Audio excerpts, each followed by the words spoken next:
namhlanje ubizwa ngenyoni umuhlala umfazi omnyama ubizwe ngedimoni muhlabile for abadala bakubiza ngenhlobo endiyala mosaqoka impadi yakhe amanga aqoka ibheshu manje bazothi ngiyasangana okuyibuyele esimpandeni ngithi Asiphinde sinibingelele futhi ke ngokushona kwelanga la namhlanje. Siyazi ke nokho ukuthi kalikho kelishona lingenazindaba zalo. Kule channel ke nokho siyazithinta ke zonke izindaba ikakhulukazi ezithinta wena njengomZulu.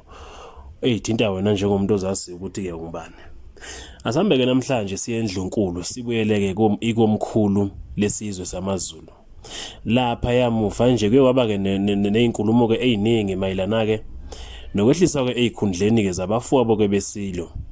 Abafowabo ke besilo behlisuke isona ke kanye isilo ke ezikhundleni ke njengoba ke kusolakala ukuthi ngazi ukuthi banogcopho kwezinye ke zeindaba futhi ngazi ukuthi khona la bedonsa khona ke behudula khona ke izinyawo muva nje zikhona ke iqhamukayo eyivela ke khona ke enkantolo yakwaZulu zithi ke kungani ke inkosi ke uMisuzulu kaZwelithini axosha ke uSimphiwe Zulu.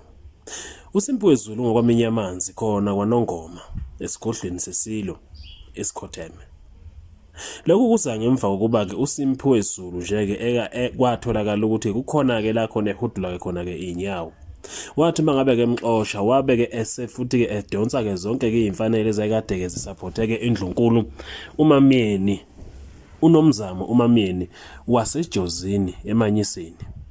Wacela kuhulumeni ukuthi ke mangabe ke samsupporta ngeinsiza ke kusebenza ezimvikelayo ke naye njengoNdlunkulu. Kanti ke inkosi ke lena kuthiwa ke ikade ingajabulanga ngoSimphiwe ke nomsebenzi womntwana ke uSimphiwe. Lokho okwenza ukuthi kuma ngabe ke elwethula udaba elethula kuNdlunkulu uMamyeni ukuthi yazi la kube nenkinga kanje ngomntwana kuSimphiwe. Kuthiwa ke uMamyeni yazange zakuthokozele lokho njengoba ke isilo ke sazisaveza nokuthi sizozama ukuthi ke simehlise esikhundleni umntwana kuSimphiwe njengoba ke imsola ngokuthi ke akahambi enyatheni noma akahambi ngendlela okufanele ahambe ngayo ekuthenini ke aqondise ke izimiso kanjalo ke nokuvikela ke nje ke lapha ke umlando ke kaZulu. Uthi uNdlunkulu uMamyeni wabeke esetshela ke isilo ngqo emehlweni ukuthi ke uma ngabe ezokwenza lokho exosheke lapha umntwana uSimphiwe uthi ke yena kungamane ke kuhambe yena lapha ekhaya kunokuthi kuhambe kumntwana kuSimphiwe. Ilokho okusolakala ukuthi wabeke sekucasula ke isilo uMisuzulu kaZwelithini indlondlo ke nophapha ekhanda enyalapha ke esigodlweni ke emashobeni ophongolo kuwadwane kuthiwa ke isilo kuMisuzulu sabeke sesithi ke cha uNdlunkulu engazi ukuthi kupaphalazile wabeke sebhalela kuhulumeni incwadi ayibhala ke wadonsa ke zonke imfanele.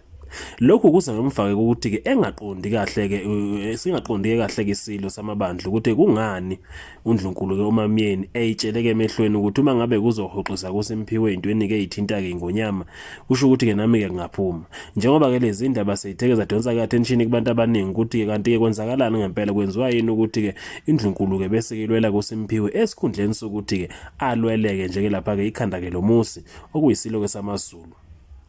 Kwabeke sekudala ke imfishi lapho kwaba ke nenkinga ekuthenini ke fanele kwenziwe njani kodwa ke muva nje kwaphinde futhi ke esandlwana kwabonakala ke isilo kwesamabandla sihamba ke noNdlunkulu waso uMamyeni ngaphinde ke abantu basala bedidekile futhi ngoba ezabantu noma ke zomndeni wabantu kazi ngenwa ngokubuza namhlanje ubizwa ngenyoni umuhlala umfazi omnyama ubizwe ngedimoni muhlabile for abadala bakubiza ngenhlobo endiyala mosaqoka impadi yakhe amanga aqoka ibheshu manje bazothi ngiyasangana okuyibuyele esimpandeni ngithi